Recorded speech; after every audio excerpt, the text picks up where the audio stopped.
அனைவருக்கும் வணக்கம். திருச்சியிலிருந்து சிவகுமார். தலைப்பு 4. தந்தை சொல் மிக்க மந்திரமில்லை. ராம ராம ஜெய ராஜா ராம், ராம ராம ஜெய சீதாராம். தசரத மன்னர் நீண்ட காலமாக குழந்தைகள் இல்லாமல் இருந்தார்.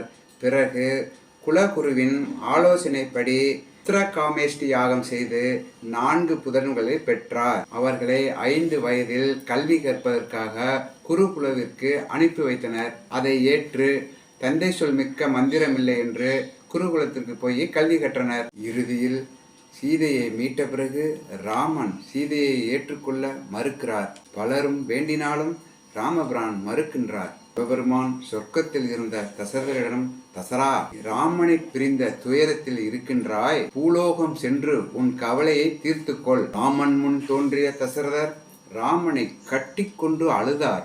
ராமா, கைகேயி இருவரும் கேட்ட பொழுது என் நெஞ்சில் வேல் பாய்ந்தது போல் இருந்தது. அப்பொழுது உன்னை கட்டி எழுதியதால் என் துன்பம் நீங்கியது என்றார். மேலும் சீதாவை நீ ஏற்றுக்கொள்ள வேண்டும் என்று சொன்ன பொழுது அவள் அக்னி போல் தூய்மையானவள் என்றார். தந்தை சொல்லே மிக்க மந்திரம் என்று ராமன் சீதா பிராட்டியை ஏற்றுக்கொண்டார். தந்தையிடம் ராமரும், தந்தையே, நீங்கள் துறந்த என் அன்னை கைகேயையும் மீண்டும் ஏற்றுக்கொள்ள வேண்டும் என வேண்ட தசரதனும் ஏற்றுக்கொண்டார். இவ்வாறாக தசரத மைந்தர்கள் தந்தை சொல் மிக்க மந்திரமில்லை என்று நமக்கெல்லாம் வாழ்ந்து காட்டினார்கள். ஜமதக்னியின் முனிவரின் மனைவிதான் ரேணுகா தேவி. அவள் சிறந்த தர்மபத்தினி ஆவாள். தினமும் மண் குடம், மண்ணால் செய்த குடத்தில் தண்ணீர் எடுத்து வீட்டிற்கு செல்வார்.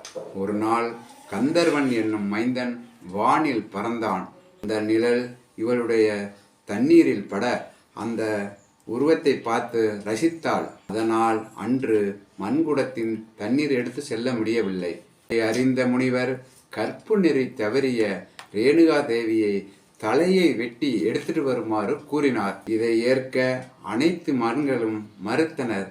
ஆனால் பரசுராமன் மட்டும் தன் தாய் தலையை சீவி எடுத்துக்கொண்டு வந்தார். பிறகு பரசுராமன் தன் தந்தையிடம் ஒரு வரம் கேட்டார்.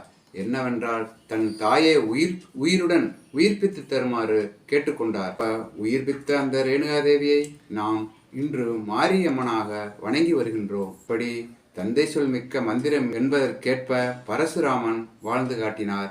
இதுபோல் ராமாயணத்தில் பல தந்தை சொல் மிக்க மந்திரமில்லை என்பதற்கு போல் வாழ்ந்து காட்டியிருக்கார்கள். இதேபோல் நாமும் தந்தை சொல் மிக்க மந்திரமில்லை என்று வாழ்ந்து காட்டுவோம். ராம ஜெய ராஜா ராம், ராம ராம ஜெய சீதாராம். நன்றி, வணக்கம்.